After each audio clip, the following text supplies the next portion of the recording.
Magandang oras na naman sa inyong lahat mga kaibigan. Ang tatalakayin natin ngayon ay isa na namang katanungan ng isa nating viewer. Narito ang kanyang tanong. Hello, attorney!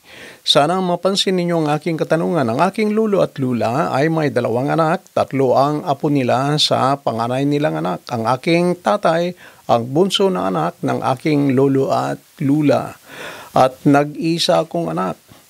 Patay na ang aking lolo at lula, patay na rin ang aking mga magulang, patay na rin ang kanyang kapatid at ng asawa nito. Ang mga natitira na lang ay ang mga apo ng aming grandparents. Merong naiwan na property ng 2 hektarya ng aking mga lolo at lula at gusto ng aking mga pinsan na apo rin ng aking lolo at lula ay hatiin na ng 2 hektarya. Ang sabi nila hatiin daw ng 4 ang 2 hektarya dahil 4 kaming mga apo. Bali, kalahating hektarya ang bahagi ng bawat isang apo. Tama ba na hahatiin namin ng pantay ang lupa na naiwan o namana ng aming mga magulang? Maraming salamat, attorney. Mga kaibigan, tatalakayin natin ito bilang isang educational and informational purposes lamang. Pero bago natin talakayin ang ating topic, huwag niyong kalilimutan na mag-subscribe sa ating channel. Please like, comment, and share. I-click na rin ang notification bell para hindi ninyo makaligtan ng mga bago at susunod nating video. Balik sa ating topic. Paano maghahati ang mga apo sa ari-arian ng kanilang lolo at lula kung patay na rin ang kanilang mga magulang? Dito sa kaso ng ating viewer, ang mga apo ay mula sa magkaibang mga parents. 2 na anak ng kanyang grandparents. Nag-iisa siyang anak ng kanyang tatay habang ang kapatid ng kanyang ama ay may 3 anak. 4 silang apo.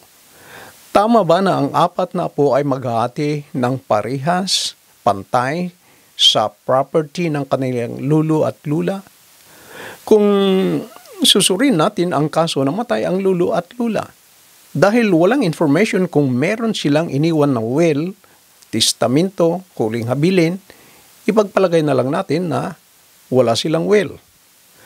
Kaya dahil walang will o huling habilin, nang namatay ang lolo at lula, ang magmamana sa kanilang property ay ang 2 nilang anak.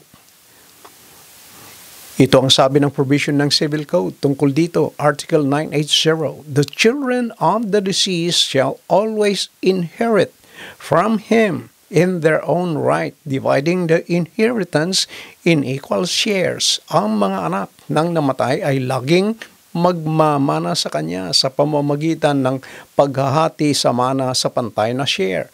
Pantay ang bahagi ng bawat anak.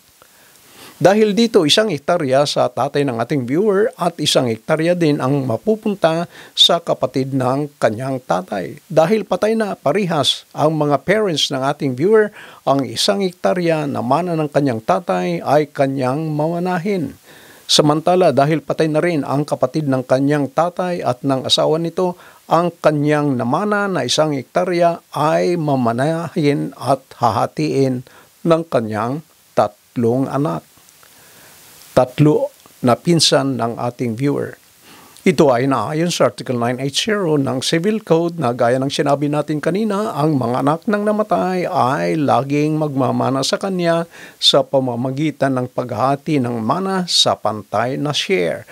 Kaya sa tanong ng ating viewer kung dapat hatiin ng mga apo ng parihas ang 2 hektarya, hindi dapat hatiin ng 4. Nang namatay ang mga grandparents, ito ay nahati at naipamana na sa 2 anak ng grandparents. Tig-iisa silang hektarya.